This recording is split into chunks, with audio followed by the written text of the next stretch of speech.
Good morning, friends. So, we are going to start with the chapter of ethics, that is part of GS paper 4. So, let us first start with the definition of ethics.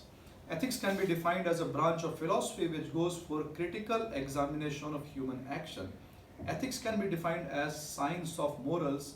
Basically, ethics is a philosophy which helps us in deciding between right and wrong, in deciding between virtue and vice, in deciding between justice and injustice, in deciding between what we should do and what we should not.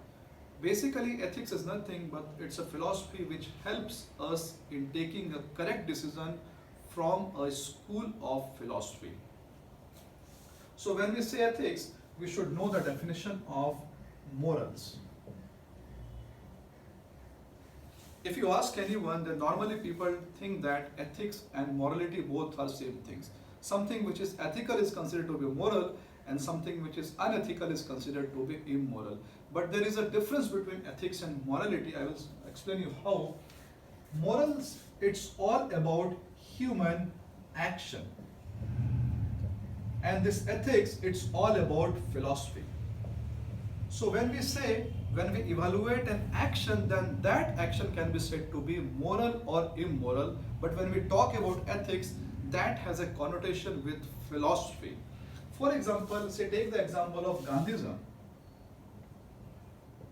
So this Gandhism can be said to be a philosophy, a school of ethics, and when someone will practice Gandhism, when someone will translate this Gandhism into action, then he will go for something like non-violence.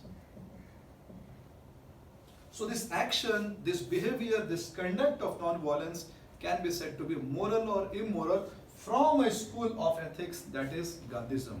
So in short, this morality is nothing but this is practical component of ethics or philosophy. When we say moral or immoral, then that has a practical connotation, that has a behavior, that has a conduct. But when we say ethics, that has a connotation of philosophy and abstract ideas.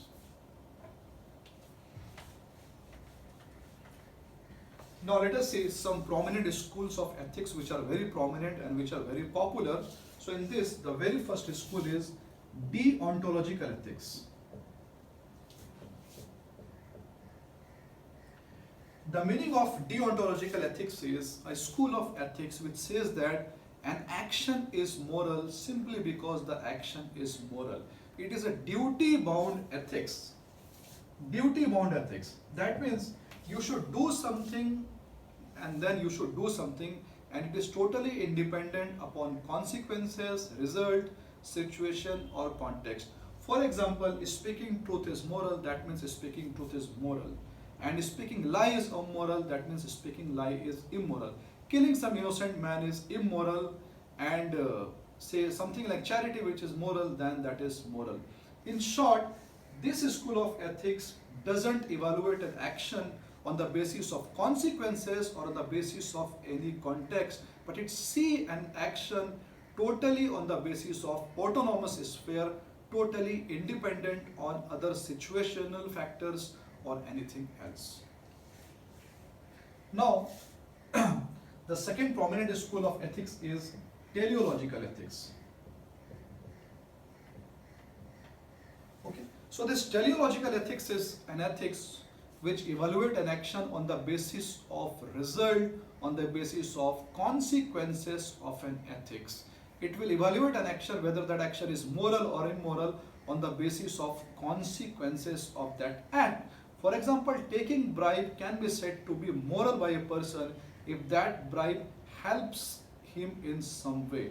That means we will first evaluate that, we will first measure the consequences, the result, the destiny of that action, and then we will decide that action is moral or immoral from this teleological school of ethics.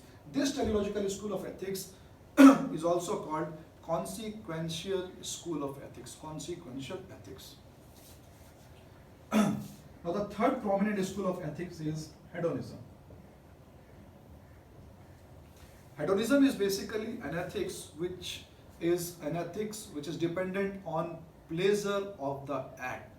It means an act is moral if it gives you pleasure, and an act is immoral if it gives you pain.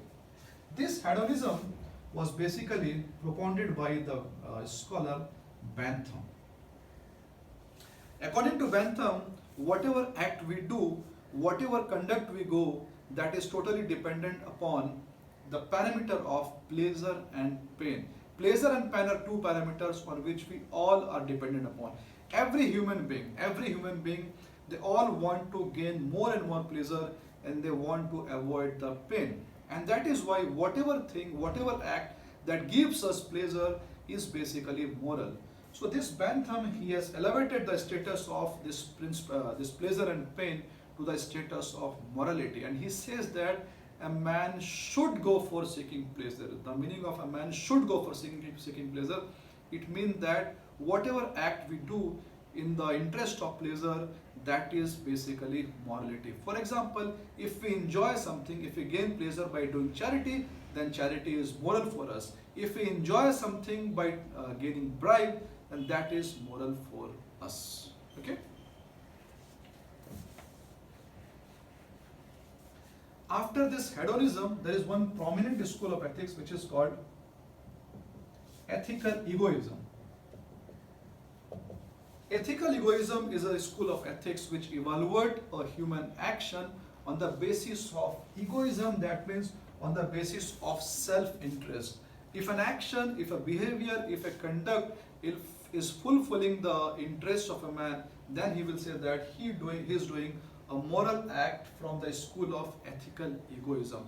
That means that action, the consequences of that action should satisfy your self-interest, and you will say that I am following something like ethical egoism. For example, if someone is getting self-interest out of charity, then he may say that charity is moral because of the school of this ethical egoism. So it is totally dependent upon the interest of self that might vary from person to person.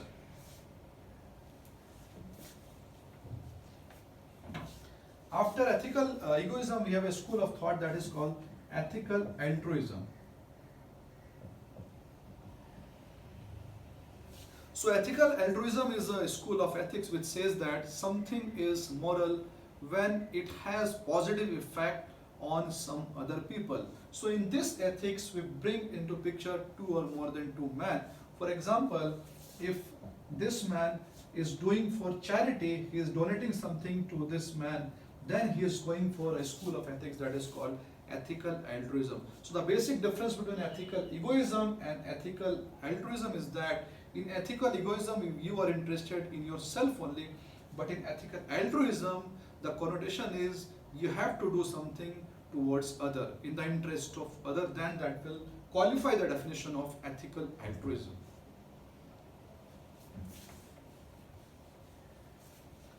After this, there is a very important concept in ethics, that is situational ethics.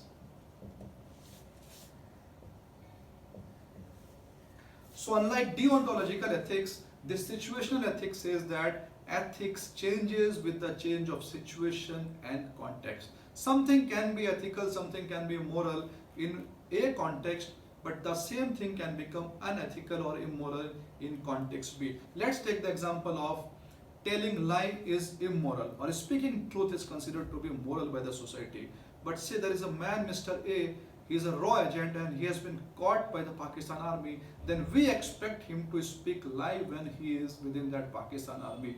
So speaking truth is moral when he is in India, but speaking truth will become immoral when he goes to Pakistan, and particularly when he is a raw agent. So we can see that according to this situational ethics, ethics changes from place to place, from context to context. After this, we have a school of ethics, that is ethics of care. Ethics of care. So according to this ethics, something is ethical, something is moral when we go for caring of someone.